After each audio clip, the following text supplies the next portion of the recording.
Thank you for tuning in to the GSMC Basketball Podcast presented by the GSMC Sports Network. I am your host, Nelson, here on this fantastic Monday afternoon. And it's amazing because not only do we have basketball news to cover, but the Giants won a football game. Yeah, let's go.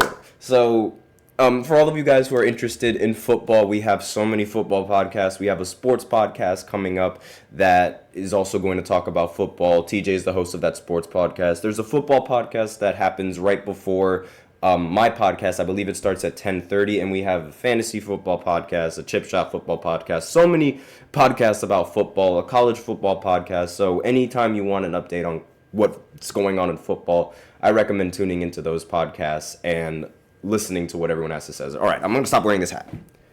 Okay. So, on to basketball and on to the big news of basketball. Oh my goodness, my hair is all over the place. But anyways, so the WNBA playoffs happened over the weekend. And I'm sure none of you guys knew about that. And also, the WNBA awards were handed out over the weekend. And I'm sure you guys didn't know about that either. So, we are going to talk about those things. We'll talk about the awards first in the first segment, and then in the second segment, we will cover the WNBA playoffs and every single matchup that happened there. And then in the third segment, we're going to look at the rest of the award winners, because it's not just MVP and it's not just Rookie of the Year that are the awards in the WNBA. There are other awards that the WNBA has, and we're going to be talking a little bit about all of them.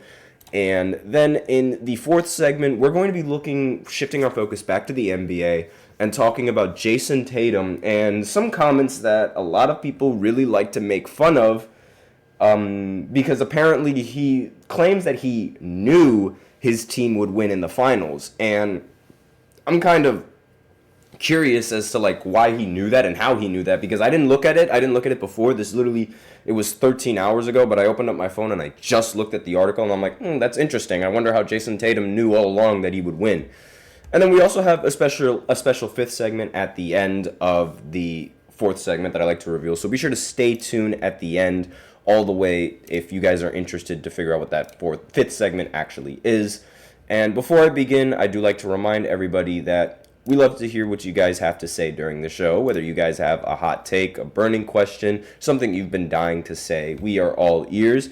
And if you really want your comment or question to get noticed, then you can go ahead and use Super Chat. Just click on the $sign below the chat box, and you can send in your comments and or donations that way, and it's guaranteed to get featured on the show. If Super Chat isn't really your thing, that's totally fine. You can always use the link displayed below the ticker, gsmcpodcast.net. Send in your comments and or donations that way.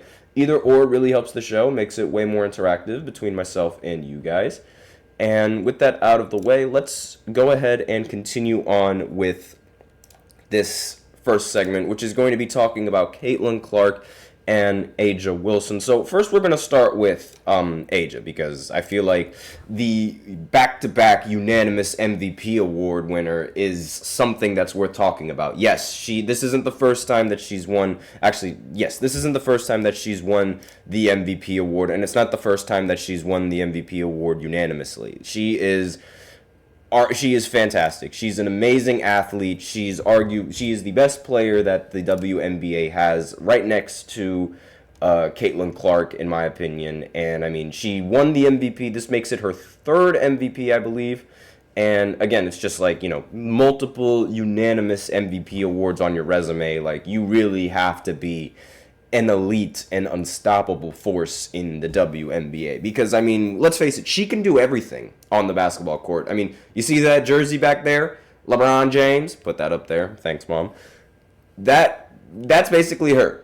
That is essentially her. She can do everything on the court. She can rebound the ball. She can facilitate just fine. She can score the ball exceptionally well against anybody that is on her. She uses her size to her advantage and her height to her advantage as well. She is a phenomenal athlete, and it makes complete sense why she was the MVP award winner unanimously. I'm very, very sure that she's not going to, or at least it's going to be a bit of a competition to win this award in the future because of this young rookie right here. And who would have guessed it? Caitlin Clark, the Rookie of the Year. And I said from the beginning she was going to win the Rookie of the Year, but Once Angel Reese went down, the question became whether or not she was going to win Rookie of the Year unanimously.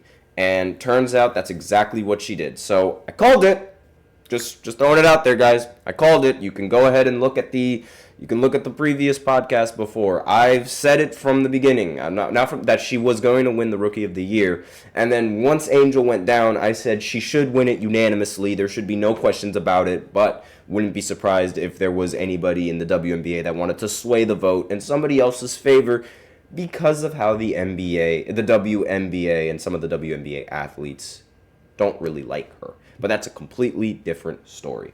And again, these awards, like, obviously, the two players, these two were the most popular award winners because it seems that these two tend to be the only WNBA players that can actually gain a lot of media attention, especially Caitlyn. I mean, everybody knew that Caitlyn won the WNBA MVP unanimously. Everybody knew that. But the MVP award wasn't, WNBA fans knew that A'ja was going to win it unanimously, but not everybody really knew that. Like, a lot of people really thought that Caitlyn was going to win the MVP award as well.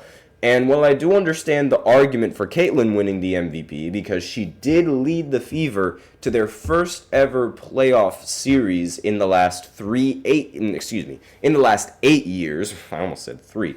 And she turned the franchise around. Yes, I totally understand that, and that is MVP. That does signify value, and that does imply that you have immense value to the team, not to mention breaking the single season record for assists, breaking the rookie record for assists, breaking the rookie record in three-pointers. You guys, all the awards that Caitlin Clark has won, and all the accolades and all the records she's broken, it's like the record breaking. It's really like, how do you not put her as the MVP? And I have two things for you: team record and averages, because A'ja has much better averages. And yes, A'ja doesn't really have record-setting games, sure, but she did score 1,000 points, and this was the first time that any WNBA athlete has ever had a season scoring 1,000 points. And all the other awards and all the other records that Caitlyn has broken, yes, those are very impressive, but I mean, 1,000 points is something that we might not see. Or at least that's what the NBA would like you to believe, because honestly, I think Caitlyn is going to break that record in the near future, but she's not there yet, which is something that people and voters don't seem to understand. Yes, she is already playing at a WNBA caliber level. Yes, she has already made it. But we still need some time. Like, I do understand the logic of waiting, and not only that, just honoring this kind of caliber player and recognizing what she brings to the game as well, because we can't have every single award won by Caitlin Clark. Even I think that's kind of egregious, because if that does happen, then the WNBA is only going to be about Caitlin Clark. And then once she retires, then there goes the WNBA and its profits. So we have to spread the awareness, and we have to spread the understanding that there are other WNBA athletes in the WNBA that legitimately play well and can play well and play just as good as Caitlyn, if not even better than Caitlyn. And A'ja is definitely one of them. Diana, completely different conversation. In fact, I hope Caitlyn completely erases her from the history of the WNBA. But that's a different conversation for a completely different time. And I just personally, I'm not a big fan of Diana. I do not like the way that I do not like her jealousy. I do not like how it's impacting Caitlyn, and how a lot of people aren't really liking Caitlyn in the WNBA because of her actions and what she started. And I'm not a follower for that. Not to mention, there's also speculation. This is just speculation. It's not official, it's not confirmed, that Diana did not want Caitlyn on the team because she did not want Caitlyn to win as many gold medals as her. That's just speculation, and it's literally just speculation, just drawn off of the comments that Diana has said about Caitlyn and things like that. Because when Diana was a rookie in the WNBA, she was on the Olympic team, and her longevity has allowed her to win several gold medals, and the most gold medals in the entire program's history. Why she didn't want that to happen to Caitlin Clark is, again, it's like, it's speculation, so we have no idea if that's actually like her motive. But if that really was her motive for keeping her off the team, oh my God, where do I even begin? It's like, why? But that's a completely different story for a completely different time. Unanimous Rookie of the Year, completely outplayed Diana throughout the entire year.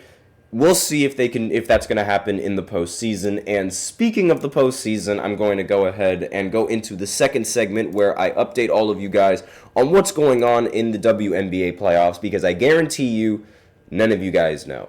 And I'll explain why I have that opinion and why I feel like nobody knows what happened right after this short break. So I will be right back. I feel like I'm losing my mind. Is everybody in the world blind? Please, Lord, give me a sign, a sign. I feel like I'm losing my mind. Is everybody in the world blind? Please, Lord, give me a sign, a sign. I wanna be the greatest. Everybody on the fake shit. I look around and feel like everybody is the fakest. I make this every day and I'm impatient, hoping one day I blow up from the basement. Statement, the top is so vacant. I don't hear shit that I think is amazing. Waiting for my day when I'm playing sold out shows for 1,000 faces. Hey, give me that crown, get in my way and to be put down. It ain't your place, all this my town. If I want that shit, then I'll get it right now. I'm losing it, the noose it fits, some losing shit, a stupid myth. You choose to live or choose to dip, you choose to fight or lose your grip and lose a gift. Oh. I feel like I'm losing my mind. Is everybody in the world blind? Please, Lord, give me a sign, a sign. I feel like I'm losing my mind. Is everybody in the